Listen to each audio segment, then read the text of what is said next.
জাতীয় নির্বাচনের আগে গণভোটের দাবি তুলেছে বাংলাদেশ জামায়াতে ইসলামী, তবে এই প্রস্তাব বিরোধিতা করছে বিএনপি।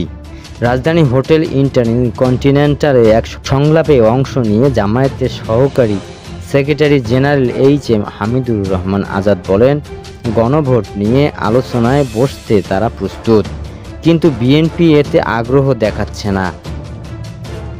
আজাদ বলেন, আমরা বিএনপি মহাসচিবের সঙ্গে আলোচনায় বসতে চেয়েছিলাম, তারা জানিয়েছেন আমাদের সঙ্গে আলোচনায় বসবে না। আমরা যে কোনো সময় আলোচনা করতে রাজি আছি, প্রয়োজনে অন্যান্য রাজনৈতিক দলগুলোকেও আলোচনায় বসতে উদ্বুদ্ধ করব।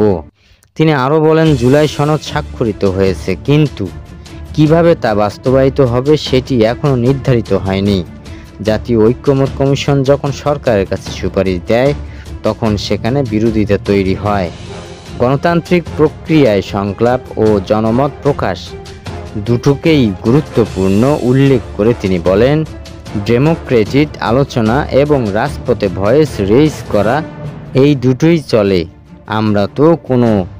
আমরা তো কোনো ভায়োলেন্স করছি না।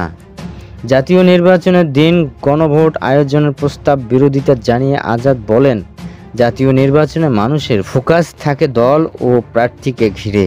আমাদের দেশে ভোট কেন্দ্রের দখলের প্রবণতা আছে। একই দিনে দুটি ভোট দিতে গেলেই সময়ে ব্যবস্থাপনা হবে না, ভোট কাস্টিং কমে যাবে। পরে আবার বলা হবে জনগণ জুলাই চার্টারের পক্ষে রায় দেয়নি। তিনি আরও বলেন, ফ্যাসিবাদী আমলে প্রশাসন এখনও রয়ে গেছে, জনগণের আস্থা পুনরুদ্ধার হয়নি। তাই আগে গণভোট হলে জনগণের আস্থা তৈরি হবে, এরপর জাতীয় নির্বাচন আরও গ্রহণযোগ্য হবে।